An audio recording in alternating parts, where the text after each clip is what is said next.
Hello and welcome to Innovative Learning Process. Now we will take history section, ancient history, पाषाण काल से। पशुपालन का आरंभ मध्य पाषाण काल के अंतिम चरण से, मध्य पाषाण से के अंतिम चरण से पशुपालन का आरंभ हुआ। हड्डी के उपकरण मध्य पाषाण काल में मिले हैं महदाह से। हड्डी के उपकरण महदाह से। एक ही कब्र से 3 मानव कंकाल दमदमा से, 3 मानव कंकाल दमदमा से। मानव साक्ष्य भारत में सबसे पहले नर्मदा घाटी में, नर्मदा घाटी में मानव के साक्ष्य भारत में सबसे पहले मिले हैं। कृषि का प्राचीनतम साक्ष्य लहुरा देव से, संत कबीर नगर यूपी में। इसके पहले मेहरगढ़ को मानते थे लेकिन अब लहुरा देव। चावल कोलडिहिवा से, पाषाण से लेकर हड़प्पा तक के साक्ष्य मिले हैं मेहरगढ़ से। पाषाण से लेकर के हड़प्पा तक के साक्ष्य हैं मेहरगढ़ से। नौदा टोली एमपी का ताम्र पाषाणिक पुरा स्थल इंदौर के पास में है। नौदा टोली इंदौर के पास में है, ताम्र पाषाणिक पुरा स्थल। संगन कल्लू और पिकली हल कर्नाटक में राख के टीले हैं। गैरिक मृदा भांड हस्तिनापुर, अतरंजी खेड़ा, गंगा यमुना दोआब की संस्कृति से संबंधित है। गैरिक मृद भांड। विंध्य क्षेत्र के लेखहिया शिलाश्रय से सबसे ज़्यादा 17 मानव कंकाल मिले हैं। विंध्य क्षेत्र के लेखहिया शिलाश्रय से सबसे ज़्यादा 17 मानव कंकाल मिले हैं। सैंधो सभ्यता। हड़प्पा के बर्तन लाल और काले मृदभांड वाले हैं। महान स्नानागार मोहनजोदड़ो से मिला है। राखीगढ़ी हिसार हरियाणा में घग्घर नदी के किनारे है। कालीबंगा राजस्थान में। बनावली हरियाणा में, बनावली हरियाणा में। चन्होदड़ो और मोहनजोदड़ो ये सिंध में। चन्होदड़ो का उत्खनन कराया है जे.एच. मैके ने, जे.एच. मैके ने। रंगपुर सौराष्ट्र। प्राक हड़प्पा, हड़प्पा और उत्तर हड़प्पा तीनों साक्ष्य मिले हैं रंगपुर सौराष्ट्र से। पंजाब का दधेरी चित्रित धूसर मृदभांड से, जो आर्यों के आगमन का सूचक है। पंजाब का दधेरी पहचाना जाता है चित्रित धूसर मृदभांड से, ये आर्यों के आगमन का सूचक है। मोहनजोदड़ो के बाद दूसरा सबसे बड़ा हड़प्पीय स्थल राखीगढ़ी है, जो भारत का सबसे बड़ा हड़प्पन पुरा स्थल है। राखीगढ़ी। पशुपति की मूर्ति मोहनजोदड़ो से, जो योगी की मूर्ति कही जाती है, पशुपति की मूर्ति मोहनजोदड़ो से मिली है। हाथी दांत का पैमाना लोथल से मिला है। शैलकृत जलकुंड यानी रिजर्वायर धौलावीरा से मिला है। रिजर्वायर शैलकृत जलकुंड धौलावीरा से। हड़प्पन स्थल सोनौली यूपी से मानव समाधान के साक्षी हैं। सींग युक्त देवता के लिए बलि के लिए बकरी लाते हुए ये अंकन है कालीबंगा से। अंकन ये कालीबंगा से प्राप्त होता है। सींग युक्त देवता के लिए बलि के लिए बकरी लाते हुए कालीबंगा से। सुमेरिया की क्यूनीफार्म लिपि प्राचीनतम है विश्व में। क्यूनीफार्म लिपि सुमेरिया की प्राचीनतम लिपि है। वैदिक काल। अथर्ववेद में औषधि का वर्णन है। यजुर्वेद में कर्मकांड का वर्णन है। अथर्ववेद में तंत्र मंत्र वशीकरण और औषधि ये वर्णन है अथर्ववेद में। यजुर्वेद में कर्मकांड।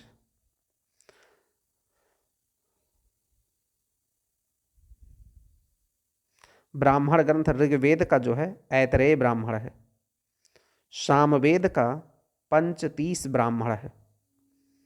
अथर्ववेद का गोपथ ब्राह्मण है। यजुर्वेद का शतपथ ब्राह्मण है।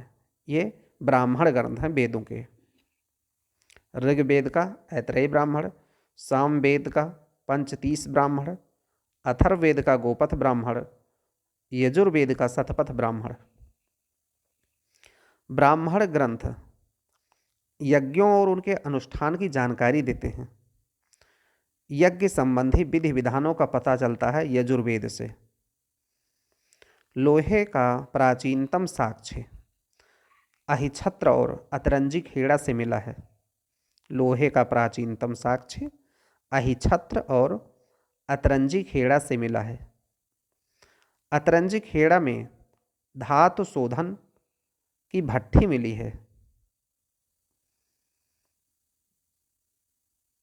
क्रम है वैदिक संहिताएं, फिर ब्राह्मण, फिर आरण्यक, फिर उपनिषद।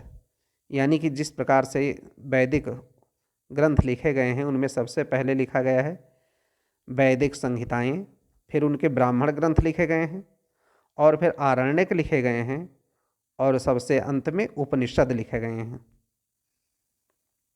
वैदिक संहिता, ब्राह्मण, आरण्यक, उपनिषद। ऋग्वेद में सिंधु नदी का सबसे ज्यादा उल्लेख हुआ है। कारण था कि आर्थिक महत्व इसका ज्यादा था सिंधु नदी का, इसीलिए इसको हिरण्यनी कहा गया है। सरस्वती सबसे ज्यादा पवित्र नदी थी, इसको नदीतमा कहा गया है। नदीतमा। कुब्भा काबुल नदी को कहते थे कुब्भा, क्रमु कुर्रम को, गोमती को गोमल कहते थे, स्वात को सुबालू कहते थे। ये नदियाँ अफ़गानिस्तान में बहती थी।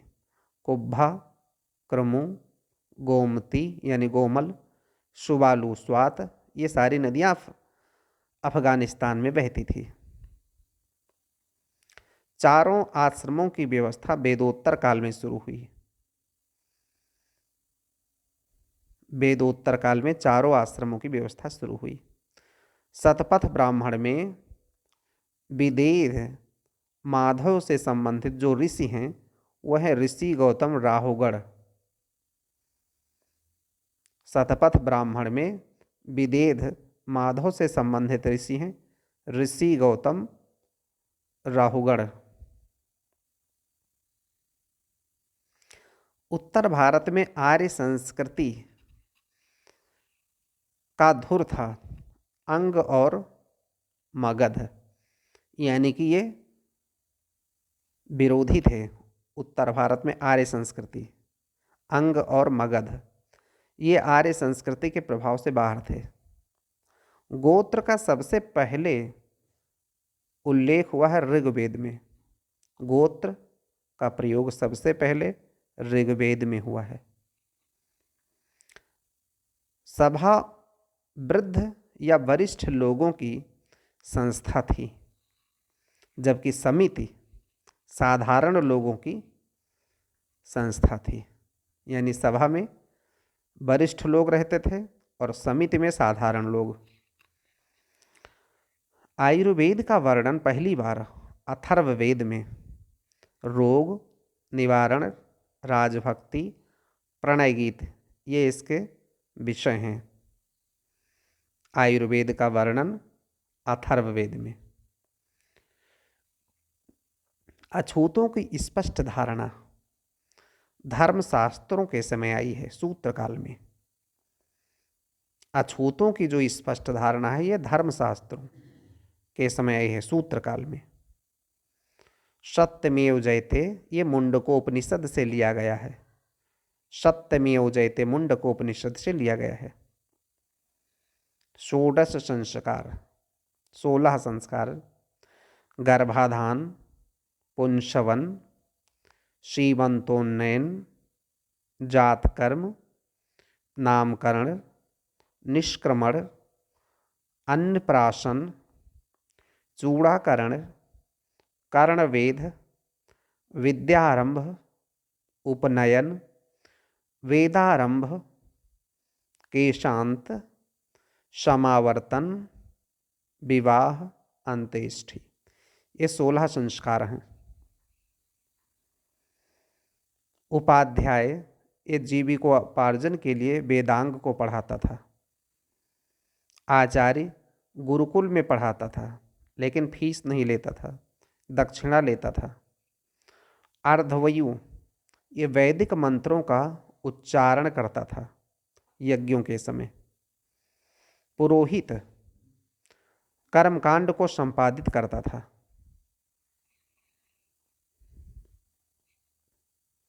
बौद्ध धर्म, प्रच्छन्न बौद्ध आदि गुरु शंकराचार्य का नाम है। बुद्ध का पहला उपदेश सारनाथ में दिया गया। प्रच्छन्न बौद्ध आदि गुरु शंकराचार्य का नाम है।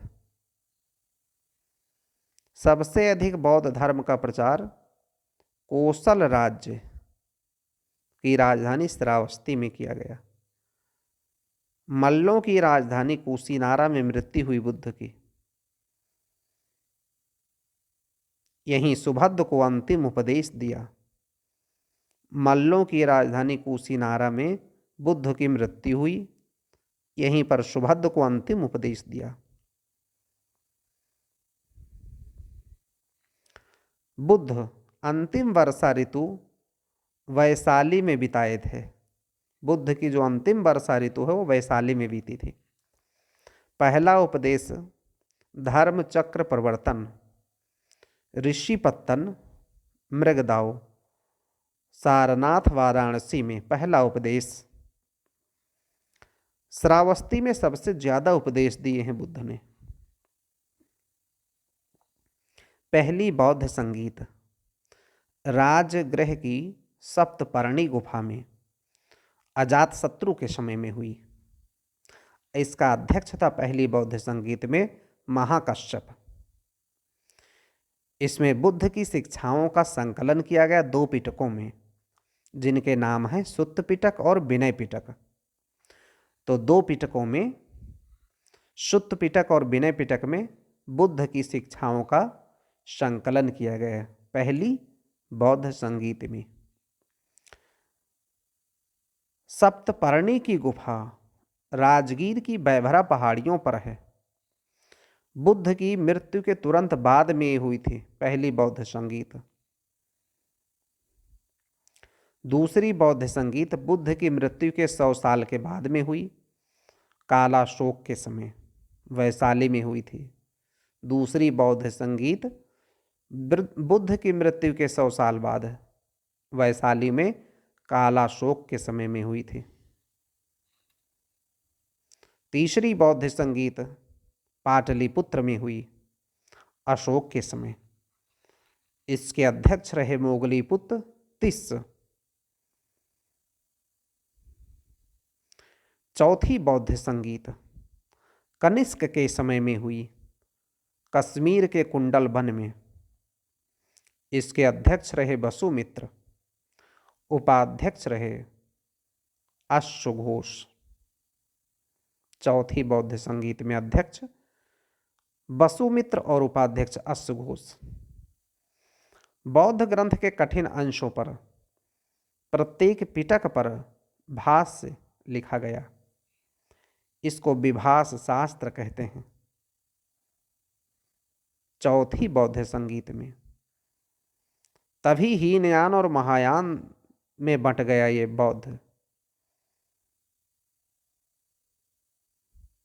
पंथ हीनयान और महायान में बंट गया चौथी बौद्ध संगीत में, और इसी समय विभाष शास्त्र लिखा गया। प्रत्येक पिटक पर ये भाष्य हैं, विभाष शास्त्र। मृग सहित चक्र ये प्रतीक है पहले उपदेश का। यह सारनाथ में मृगदाव हरिण वन में दिया गया था बुद्ध के द्वारा, मृग सहित चक्र। कमल बुद्ध के जन्म का प्रतीक है, घोड़ा उनके त्याग का प्रतीक है। बोध गया निरंजना नदी फाल्गु पर, मोहना और निरंजना ये दो धाराएं मिलकर बनी है निरंजना नदी, मोहना और निरंजना से मिलकर के बोध गया फाल्गु नदी यानी निरंजना के किनारे है। संघ में बुद्ध ने स्त्रियों को प्रवेश की अनुमति दी थी वैशाली में, स्त्रियों को प्रवेश की अनुमति दी थी संघ में वैशाली में। विनय पिटक संघ के नियम और आचार शिक्षाओं का वर्णन है। विनय पिटक में संघ के नियम हैं और आचार शिक्षाओं का वर्णन है विनय पिटक में। सुत्त पिटक में धार्मिक सिद्धांत हैं, नैतिक सिद्धांत हैं सुत्त पिटक में। पवरन समारोह वर्षा ऋतु की समाप्ति पर पुनः धर्म प्रचार करने के लिए शुरू होता था। इसमें पीछे किए गए कार्यों पर विचार करते थे और अपराध अपना स्वीकार करते थे भिक्षु लोग। अशोकाराम विहार है पाटलिपुत्र में, अशोकाराम विहार है पाटलिपुत्र में। शांति स्तूप विश्व का सबसे ऊंचा स्तूप है राजगीर की पहाड़ियों पर।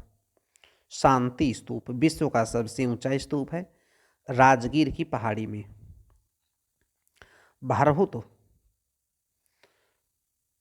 का सांची स्तूप ये अशोक के समय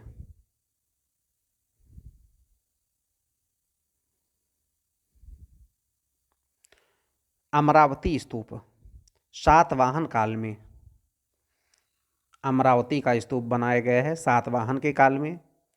भारहुत और सांची स्तूप ये अशोक के समय निर्मित किए गए हैं। Light of Asia sir Edwin Arnold की पुस्तक है। ये ललित विस्तार पर आधारित है, ललित विस्तार पर आधारित है ये। कनिष्क के समय हीनयान और महायान में बंटा था। तभी महायान में बुद्ध को देवता मानना और पूजना शुरू किया गया था। कनिष्क के समय हीनयान और महायान में बंट गया था बौद्ध धर्म, और उसी समय महायान में बुद्ध को देवता माना गया और पूजा उनकी शुरू की गई। भारत में सर्वप्रथम बुद्ध को ही मानव प्रतिमा बनाकर के पूजा गया, मूर्ति पूजा की नींव रखी गई इसी महायान बौद्ध धर्म से।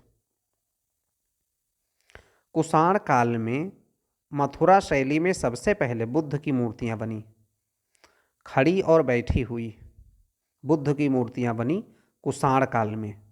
मथुरा शैली में सबसे पहले बुद्ध की मूर्तियां बनी खड़ी और बैठी हुई। भूमि स्पर्श मुद्रा की मूर्ति सारनाथ में गुप्त काल में बनाई गई। भूमि स्पर्श मुद्रा वाली मूर्ति सारनाथ में गुप्त काल में बनाई गई। नालंदा महाविहार की स्थापना कुमारगुप्त प्रथम के समय में हुई। नालंदा महाविहार की स्थापना की थी कुमारगुप्त प्रथम ने। हीनयान अवस्था का विशालतम और सर्वाधिक विकसित शैलकृत चैत्यगृह कार्ले पुणे में है। ये जो कार्ले शैलकृत चैत्यगृह है पुणे में, ये हीनयान अवस्था का है चैत्यगृह। नागार्जुन कनिष्क के दरबार में रहते थे। इनकी तुलना मार्टिन लूथर से की गई है। नागार्जुन की। इनको भारत का आइंस्टीन कहते हैं। नागार्जुन प्रचार के लिए इनको ये चीन गए थे। माध्यमिक कारिका पुस्तक में सापेक्षता के सिद्धांत को इन्होंने बताया है। माध्यमिक कारिका पुस्तक में सापेक्षता के सिद्धांत को इन्होंने दिया है नागार्जुन ने। इसे सापेक्षवाद कहते हैं। यानी प्रत्येक वस्तु किसी कारण से ही पैदा होती है और उस पर निर्भर भी होती है। माध्यमिक कारिका, इसी को प्रतीत समुत्पाद कहते हैं और प्रतीत समुत्पाद को ही शून्यता कहा गया है। नालंदा के जो ध्वंसावशेष हैं राजगीर के निकट हैं, बड़गांव में फैले हुए हैं। संस्थापक नालंदा का कुमारगुप्त प्रथम शक्रादित्य है। बुद्ध के अनुसार 4 आर्य सत्य हैं। दुख, दुख का कारण, दुख निरोध, दुख निरोध का मार्ग, दुख निरोध गामिनी प्रतिपदा, ये 4 आर्य सत्य हैं। दुख के मूल अविद्या के विनाश का उपाय अष्टांगिक मार्ग है। दुख का जो कारण है अविद्या और इसके विनाश का उपाय जो है अष्टांगिक मार्ग है। प्रतीत समुत्पाद ही बुद्ध के उपदेशों का सार है। बुद्ध ने आत्मा के अस्तित्व को नहीं माना है, लेकिन पुनर्जन्म और कर्म के सिद्धांत को बुद्ध मानते थे।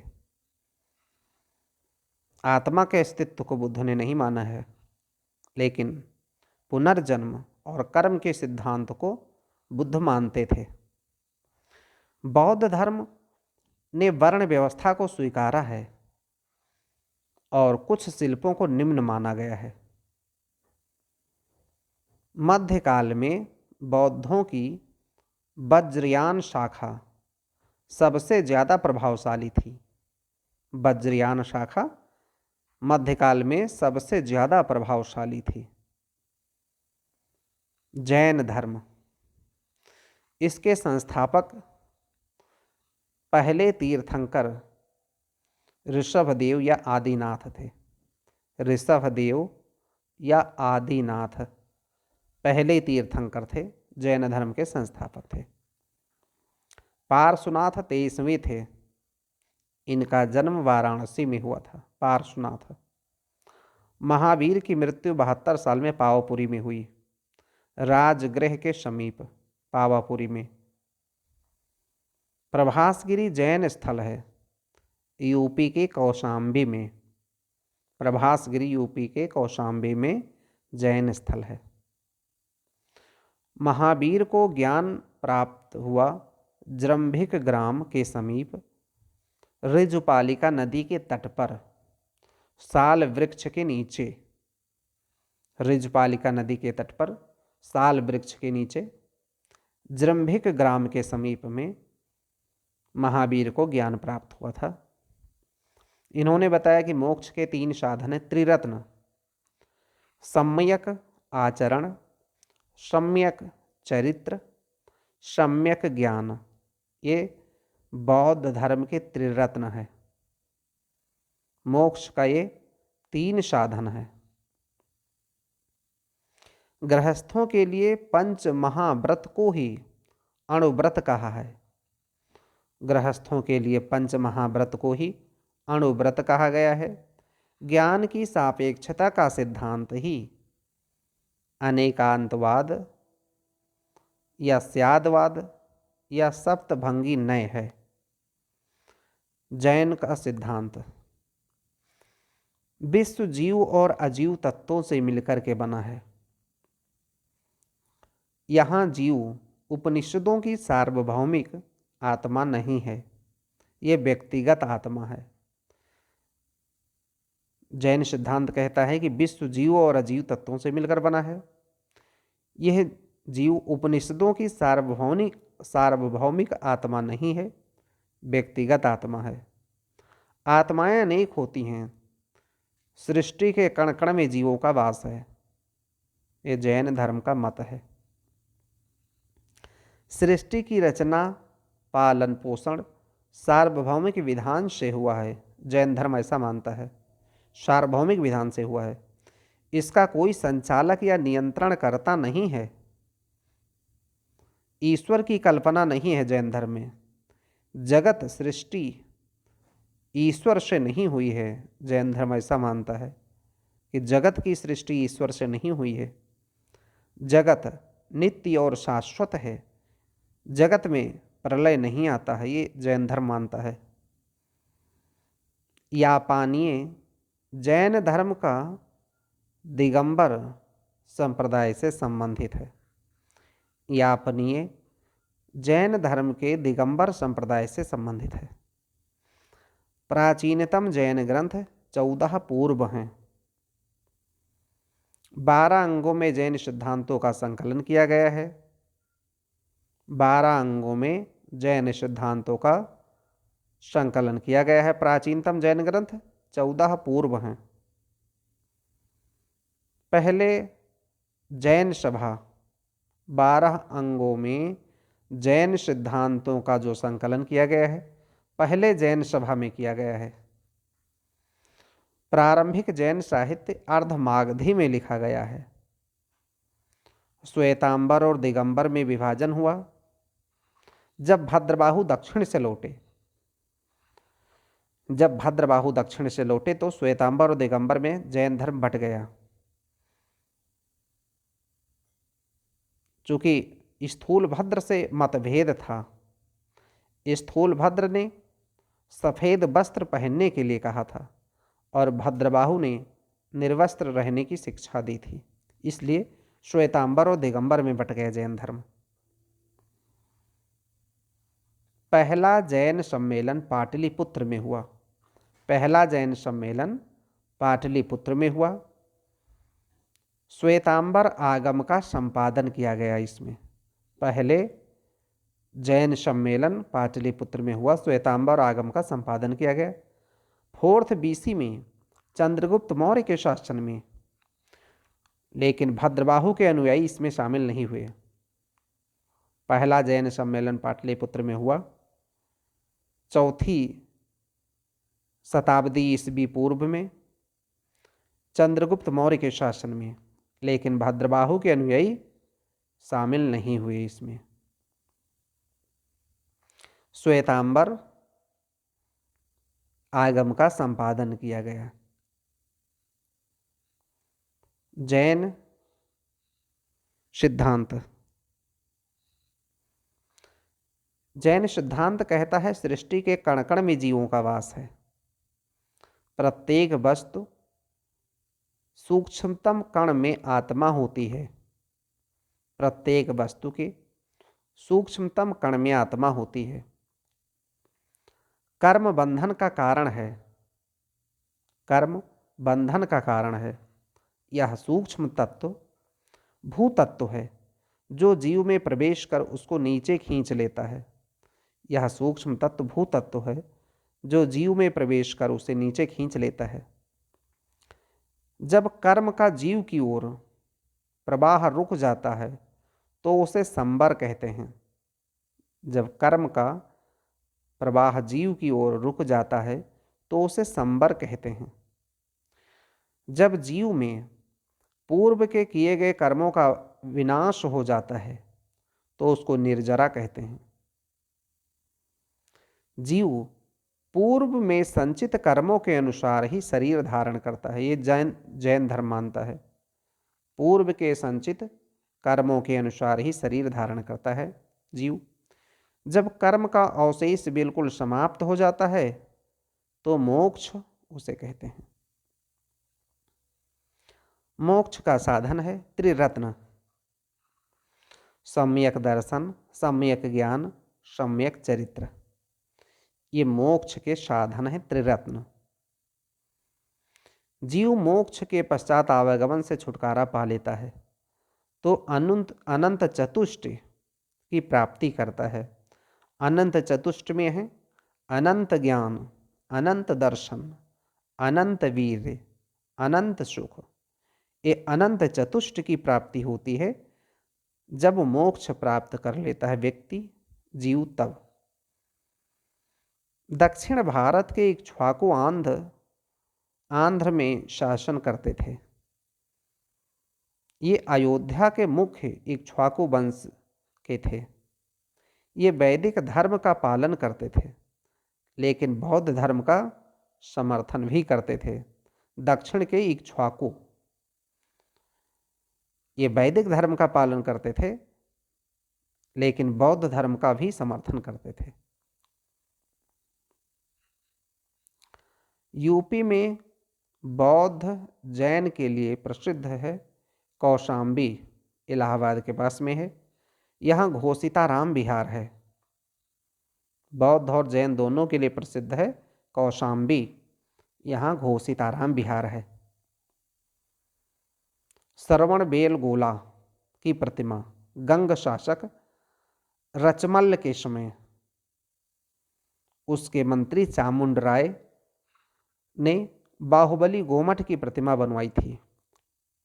श्रवण बेलगोला में जो प्रतिमा है वो बाहुबली गोमठ की प्रतिमा है। गंग शासक रचमल्ल के समय उसके मंत्री चामुंड राय ने निर्मित करवाया था उस प्रतिमा को। यहाँ 12 साल में मस्तकाभिषेक होता है। 12 साल में महामस्तकाभिषेक होता है श्रवण बेलगोला में। भागवत या वैष्णव धर्म का चरमोत्कर्ष गुप्त काल में होता है। गुप्तों का राज चिन्ह गरुड़ था। नवधा भक्ति भागवत संप्रदाय में है। भागवत धर्म का पहला प्रस्तर स्मारक विदिशा का बेस नगर गरुड़ स्तंभ है। तक्षशिला के यवन राजदूत हेलियोडोरस ने स्थापित करवाया था। इसमें उसे भागवत कहा गया है। हेलियोडोरस ने स्थापित करवाया था, उसको इसमें भागवत कहा गया है। वेदांत की प्रस्थान त्रयी उपनिषद, ब्रह्मसूत्र, भगवद गीता है। वेदांत की प्रस्थान त्रयी उपनिषद, ब्रह्मसूत्र, भगवद गीता है। ये वेदांत के सर्व प्रमुख ग्रंथ हैं। उपनिषद, ब्रह्मसूत्र, भगवद गीता। प्राचीनतम चांदी के आहत के सिक्के। आहत सिक्के 600 BC में से मौर्य काल के बीच में प्राप्त होते हैं। 600 BC से मौर्य काल के बीच में प्राप्त होते हैं आहत सिक्के। उज्जैन का नाम अवंतिका है। पाटलिपुत्र की स्थापना गंगा और सोन नदी के संगम पर हर्यंक वंशी उदयन ने की थी और ये राजधानी बनी। उदयन ने पाटलिपुत्र की स्थापना की थी गंगा और सोन नदी के संगम पर। यह हर्यंक वंशी था उदयन। मगध की महत्ता का वास्तविक संस्थापक हर्यंक वंशी बिंबिसार था 6ठी शताब्दी BC में। मगध की महत्ता का वास्तविक संस्थापक हर्यंक वंशी बिंबिसार था 600 BC में।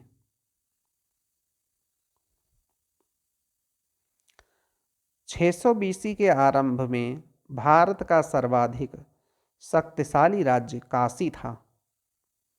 काशी विश्व का पहला गणतंत्र लिच्छवियों ने विश्व का पहला गणतंत्र बनाया था लिच्छवियों ने। ये वज्जी संघ में सर्वप्रमुख थे।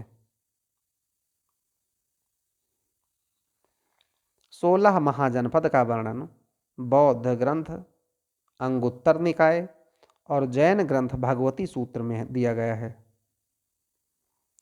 उत्तरी पांचाल की राजधानी अहिछत्र थी। दक्षिणी पांचाल की राजधानी कामपिल्य थी। बुंदेलखंड के पास में चेदी महाजनपद था। इसकी राजधानी सोत्थिवती या सुक्तिमती थी। अस्मक गोदावरी और नर्मदा के बीच में था। इसकी राजधानी पैठन या पोतन या पोटली थी। अस्मक की राजधानी पैठन, पोतन या पोटली थी। अस्मक गोदावरी और नर्मदा के बीच में। मगध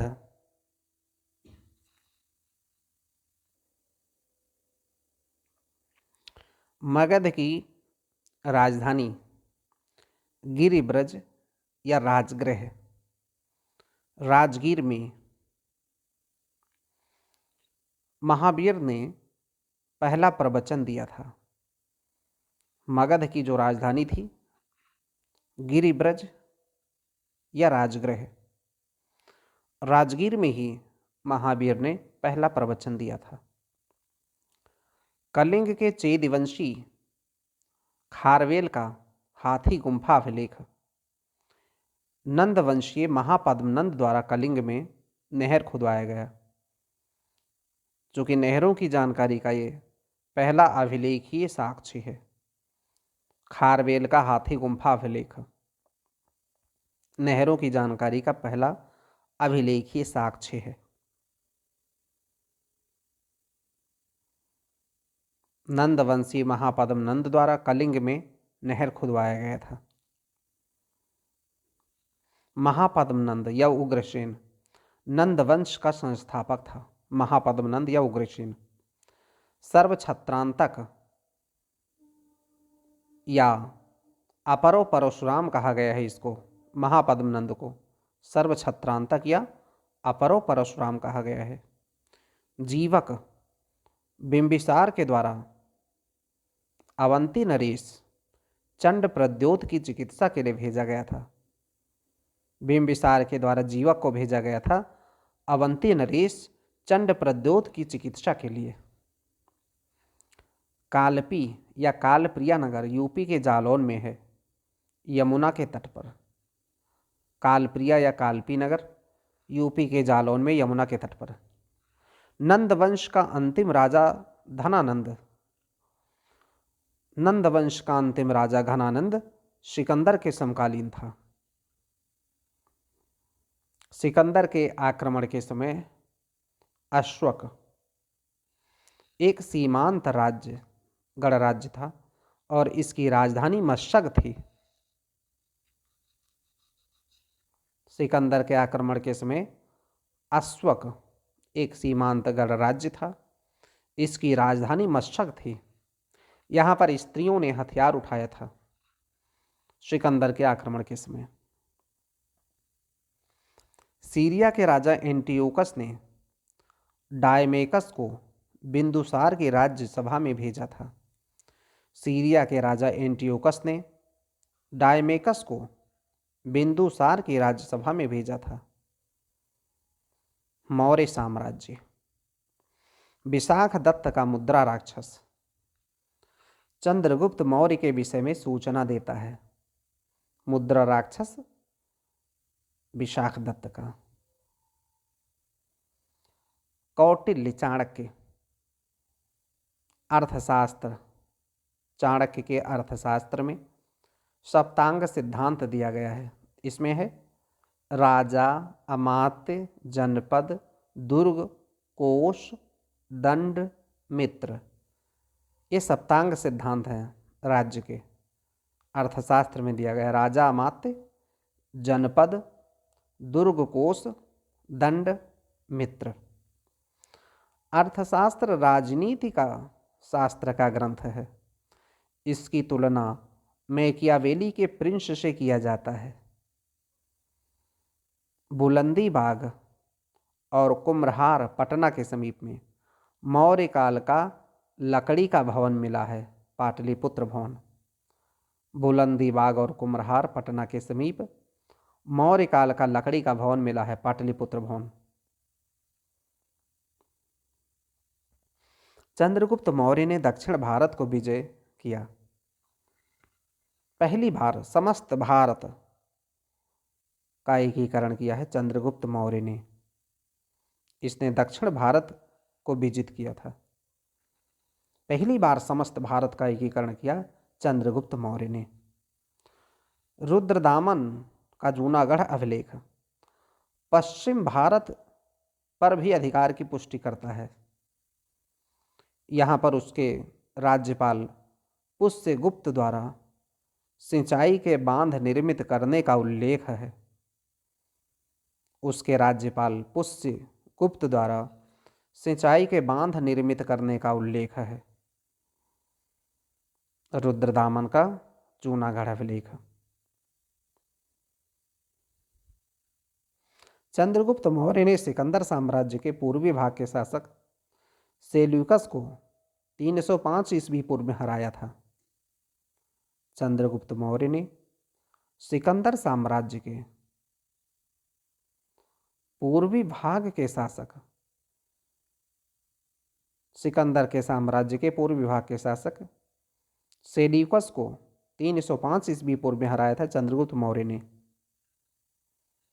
अशोक के साम्राज्य में असम और सुदूर दक्षिण को छोड़ करके संपूर्ण भारतवर्ष शामिल था। अशोक के साम्राज्य में असम और सुदूर दक्षिण को छोड़ करके संपूर्ण भारतवर्ष शामिल था,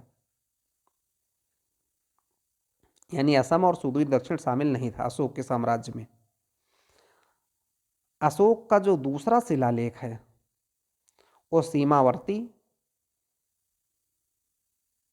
या अशोक के राज्य से जो बाहर राज्य है उनका उल्लेख करता है। दूसरा शिलालेख, इसमें नाम है चोल पांड्या सत्यपुत्र केरल पुत्र ताम्रपर्णी श्रीलंका का। इनमें नाम है सीमावर्ती राज्यों के अशोक के चोल पांड्या सत्यपुत्र केरल पुत्र ताम्रपर्णी श्रीलंका। चतुर्थ स्तंभ लेख रज्जुकों की नियुक्ति का उल्लेख करता है। चौथे स्तंभ लेख में रज्जुकों की नियुक्ति का उल्लेख है। ये रज्जुक आधुनिक जिलाधिकारी के जैसे थे। राजस्व और न्याय क्षेत्र में इनको अधिकार प्राप्त था। रज्जुकों को चौथे स्तंभ लेख में वर्णन है। स्थापत्य कला की दृष्टि से सर्वश्रेष्ठ स्तूप सांची का स्तूप है। ये मध्य प्रदेश के रायसेन जिले में अशोक ने इसको बनवाया था। सांची का स्तूप मध्य प्रदेश में अशोक ने बनवाया था। इसको सर्वश्रेष्ठ स्तूप है सांची का। सारनाथ का धमेख स्तूप गुप्तकालीन है। धमेख स्तूप सारनाथ का एक गुप्तकालीन है, जो बिना आधार के समतल भूमि पर बना है। घोषिताराम मठ कौशाम्बी में है। घोषिताराम मठ कौशाम्बी में है। प्राक अशोक ब्राह्मी लिपि का पता लगाया है। प्राक अशोक ब्राह्मी लिपि का पता श्रीलंका के अनुराधापुर से पिपरहवा सोहगौरा महास्थान से भी ऐसे साक्षी हैं। प्राक अशोक ब्राह्मी लिपि का पता चला है श्रीलंका के अनुराधापुर से, पिपरहवा से, सोहगौरा से, महास्थान से भी ऐसे साक्षी हैं। खरोष्टी लिपि दाएं से बाएं लिखते थे।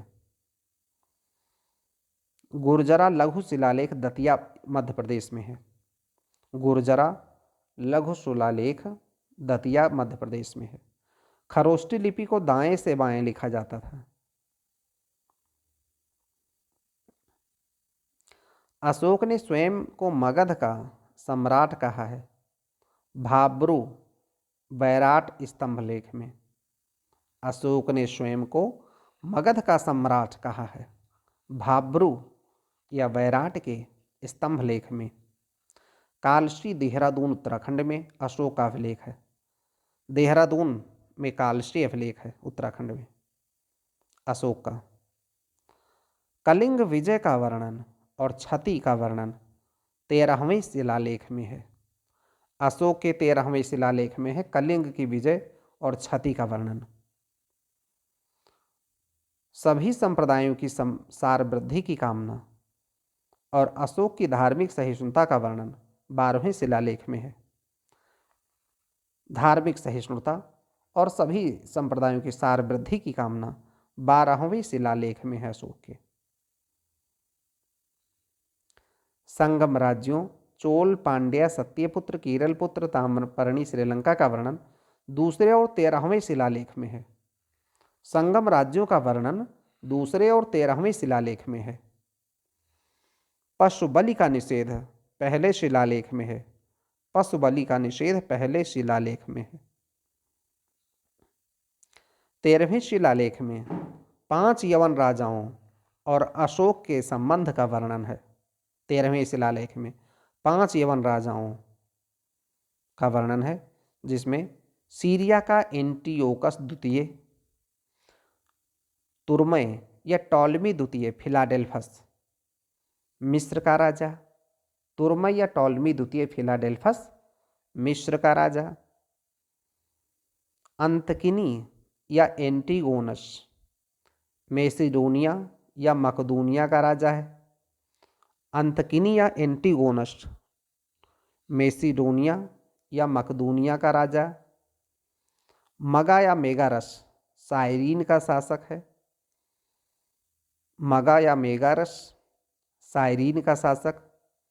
अलेक्सुंदर या अलेक्जेंडर एपीरस का राजा।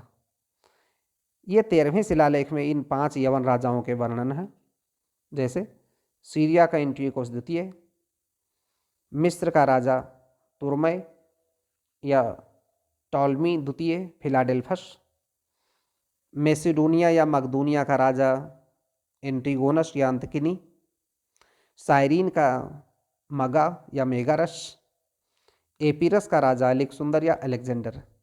ये 5 यवन राजाओं का वर्णन है 13वें शिलालेख में।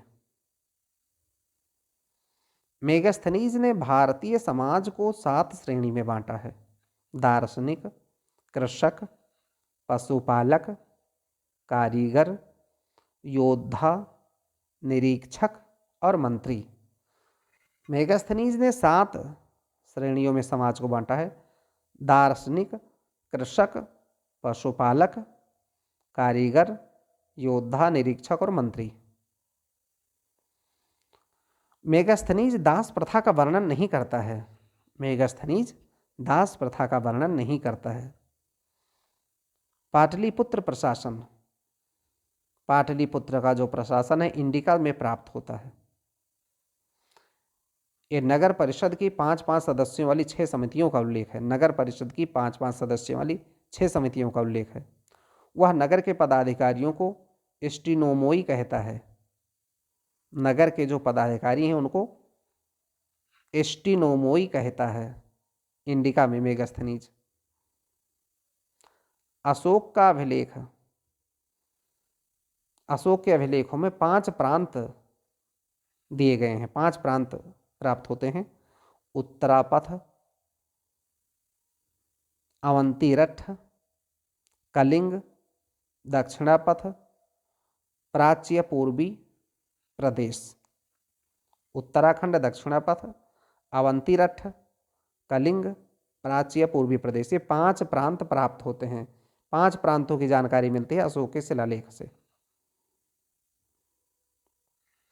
स्वर्ण के सिक्कों को चलाया था इंडो ग्रीक ने। स्वर्ण के सिक्कों को चलाया था इंडो ग्रीक ने। राजा भूमि का मालिक था, ये अर्थशास्त्र में कहा गया है। राजा भूमि का मालिक था, अर्थशास्त्र में कहा गया है। उत्पादन के एक भाग लेता था वो, उसको भाग कहते थे। उत्पादन का एक अंश लेता था, उसको भाग कहा जाता था। पंकोदक सन्निरोधय, ये सड़क पर जल या कीचड़ फेंकने पर मौर्य काल में जुर्माना लगाया जाता था, उसको कहते थे पंकोदक सन्निरोधय। नालंदा के बौद्ध विहार गुप्त काल में इसकी स्थापना हुई थी। तक्षशिला इस्लामाबाद के पास में मौर्य काल में शिक्षा का केंद्र था। इस्लामाबाद के पास जो तक्षशिला है मौर्य काल में शिक्षा का केंद्र था। धर्मस्थीय दीवानी न्यायालय था। इसका जज व्यावहारिक कहलाता था। कंटक शोधन फौजदारी न्यायालय था। इसमें प्रदेष्टा जज होता था। कंटक शोधन में प्रदेष्टा जज होता था। राजवंशीय इतिहास और वीरगाथाओं को कंठस्थ करने का कार्य मागध और सूत्र वर्गों का था। मागध और सूत्र वर्गों का था। ग्रामीण प्रशासन को स्वायत्तशासी पंचायतों से चलाने की व्यवस्था का सूत्रपात मौर्यों ने शुरू किया था। स्वायत्तशासी पंचायतों से चलाने का कार्य ग्रामीण प्रशासन को मौर्यों ने शुरू किया था। मौर्य काल में तलाक की प्रथा थी। अर्थशास्त्र में ऐसा कहा गया है कि मौर्य काल में तलाक की प्रथा मौजूद थी। स्त्री का पुनर्विवाह वर्जित था मनुस्मृति में। स्त्री का पुनर्विवाह वर्जित है मनुस्मृति में, लेकिन विडोवर पुरुष विवाह कर सकता है।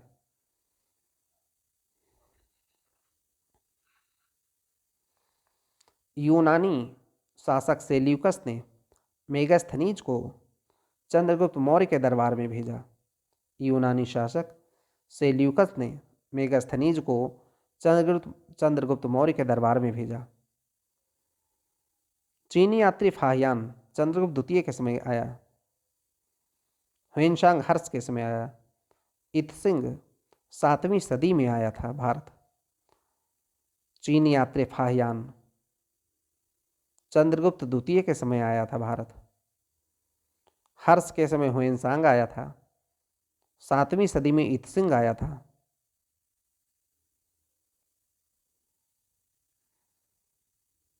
मौर्योत्तर काल।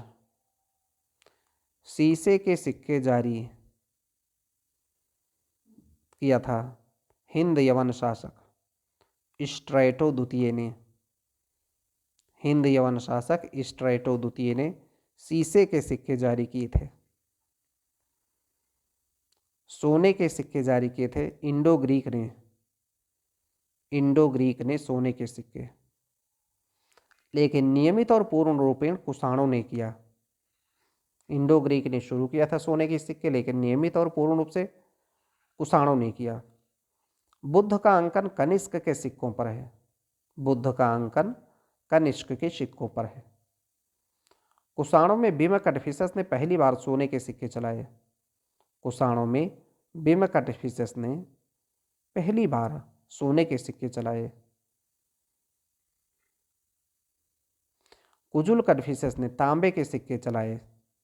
कुजुल कटफिसस ने तांबे के, और बिमा कटफिसस ने पहली बार सोने के सिक्के चलाए। यौधेय के सिक्कों पर कार्तिकेय का अंकन है।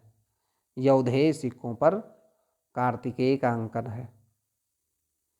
शक संवत का आरंभ 78 ईस्वी से। कनिष्क इसका प्रवर्तक है। राज्यारोहण 78 ईस्वी में हुआ कनिष्क का। विक्रम और शक संवत में अंतर है 135 साल का।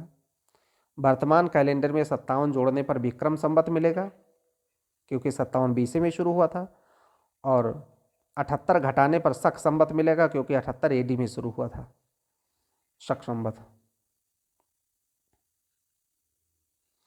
कनिष्क के राजकवि अश्वघोष,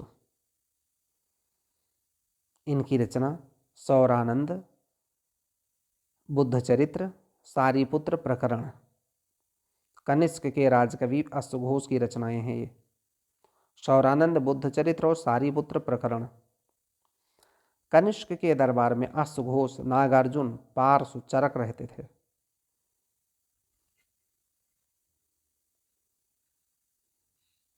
वर्ण व्यवस्था के रक्षक गौतमी पुत्र सातकर्णी था। वर्ण व्यवस्था का रक्षक गौतमी पुत्र सातकर्णी था। सातवाहन वंश की स्थापना सिंधुक या सिमुक ने की थी। कर्ण वंश का राजा सुधर्मा का वध किया।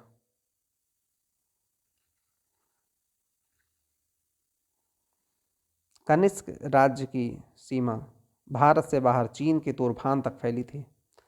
कनिष्क के राज्य की सीमा भारत से बाहर चीन के तुरफान तक फैली थी।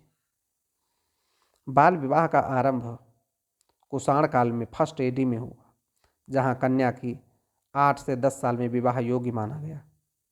बाल विवाह का आरंभ कुषाण काल में फर्स्ट एडी में, जहाँ कन्या का विवाह 8 से 10 साल में माना गया। सातवाहनों ने सोने के सिक्के नहीं चलाए थे। सातवाहनों ने सोने के सिक्के नहीं चलाए, चांदी, तांबा, सीसा, पोटिन के चलाए थे। गांधार कला के संरक्षक शक और कुषाण दोनों थे। गांधार कला के संरक्षक शक और कुषाण थे। हरित स्तरित शिष्ट चट्टान का प्रयोग किया गया गांधार कला में। हरित स्तरित शिष्ट चट्टान का प्रयोग किया गया गांधार कला में, लेकिन इसी के अनुसरण में मथुरा कला में भी प्रयोग हुआ। इसी के अनुसरण में मथुरा कला में भी प्रयोग हुआ। हरित स्तरित शिष्ट चट्टान, इसे एक ब्राह्मण या द्वितीय ब्राह्मण या ब्राह्मणों का एकमात्र रक्षक कहा गया है।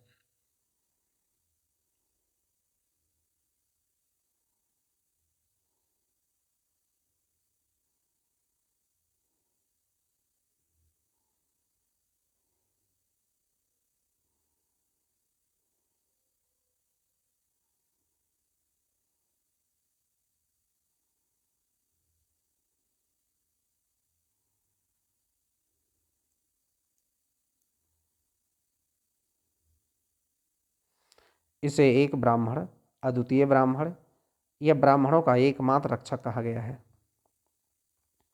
कुषाणों की सशक्त नौसेना का प्रमाण नहीं मिलता है।